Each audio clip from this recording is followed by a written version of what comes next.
Hey guys, Matt Plummer here. Last week we had our first Team Grit interest meeting, and I wanted to update you on that and share the vision of the group, the cultural values that we're trying to create in that community, and then the purpose. And a lot of people came to that meeting last Thursday and they were like, okay, are we tackling homelessness? Are we going after mental illness? Like, what are we doing about the jail? And I said, pause. Okay, we're not going to focus on a particular issue yet. Instead, we're going to focus on building a community that could be deployed against those issues. Because I believe that a community that has a strong and healthy culture and that it has a united vision can actually be much more powerful than just trying to jump right into the issues. And we've seen that, in our community, that we need a more productive culture in our politics. And so that's what we are going after, is how do we create the vehicle to accelerate change and progress in our community over the next 4 years? And so I talked about 3 things during our time. What is the vision of the group? What are the cultural values that we want to embody? And what is the purpose of the group? So I want to run through those really quickly and just get you up to speed on them and then talk about our path forward. So let's start with the vision. The vision goes back to what I said over the campaign, which is that I believe Shasta County can be the best, freest place in California. And that's a big umbrella. That means both free from the overreach of government, but also free from mental illness, free from child abuse and childhood trauma, and these negative things that are holding us back. And so there is a lot of room for you, regardless of kind of what you're interested in, to help contribute to that vision. That's the vision. What are the cultural values? Well, I use the acronym GRIT to spell out 4 cultural values. Number 1 with the G is generosity.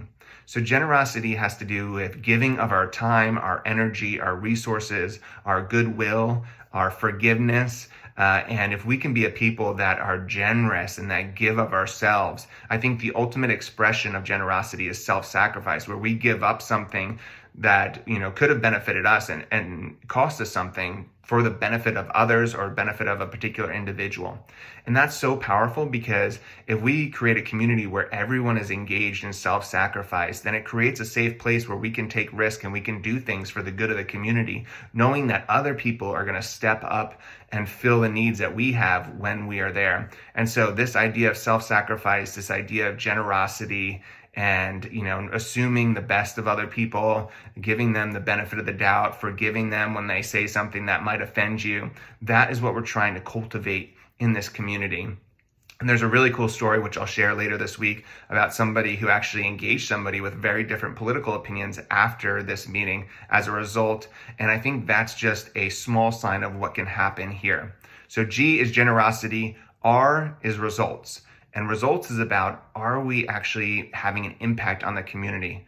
I talked a lot about holding government accountable to deliver a benefit to the community, and that's what results is about. I want us to reframe how we ask questions, how we think about things, so that we're always saying, okay, what is the actual impact of that on the community? Okay, how is that making a difference? What are the outcomes that is trying to achieve? What problem is that trying to solve? And so we're thinking about the impact on the community. What are the results that are going to be achieved? It's important that we combine a generous culture with a results-oriented culture. Or you can have an us versus them and a critical culture. And that's not what we want. We want to go together to raise the standard of performance to deliver a greater benefit to the community. I is integrity. Integrity is staying consistent to the principles and the values that we hold true. And this means that even if, there are times where it would even make sense to do something to get better results, if it compromises our values, if it compromises integrity, then we won't do that. And so integrity has to be an equal value, where we stick to our principles regardless of the short-term benefit that it might afford us to compromise those. So that's super important. And then T is tenacity. These challenges that our community is facing, other communities around the country have struggled to, make progress on them for years, and so have we.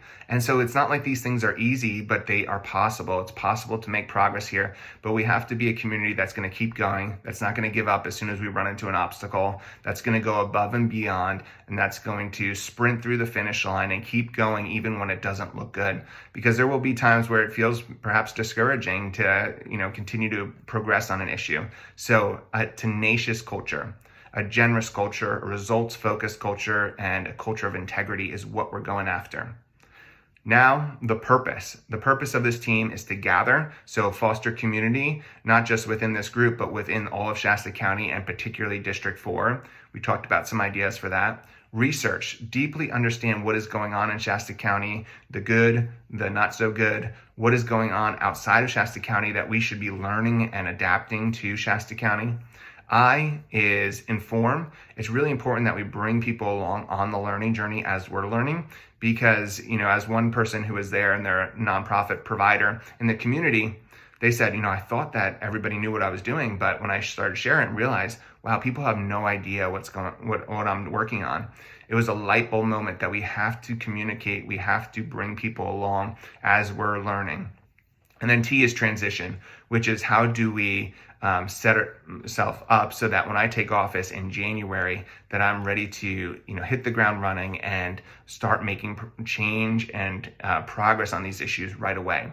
So gather, research, inform, transition.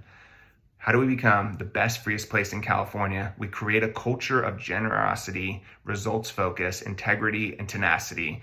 And we're going to use our time to gather, research, inform, and transition. We're going to be meeting the second Thursday of each month from 5 to 6:30.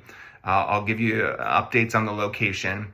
And it's going to be a time where we come together, we build a strong culture and community so that we can start to make progress on these challenges and create a community where people want to live here, they want to raise their kids here, their kids want to stay here, because that is what's possible here in Shasta County. So I hope you'll come out and join Team Grit. If you're interested, just DM me so I can add you to the list. And it doesn't matter where you live in Shasta County. It doesn't matter who you voted for. Come out and be part of Team Grit, and let's see what we can do to make Shasta County the best, freest place in California.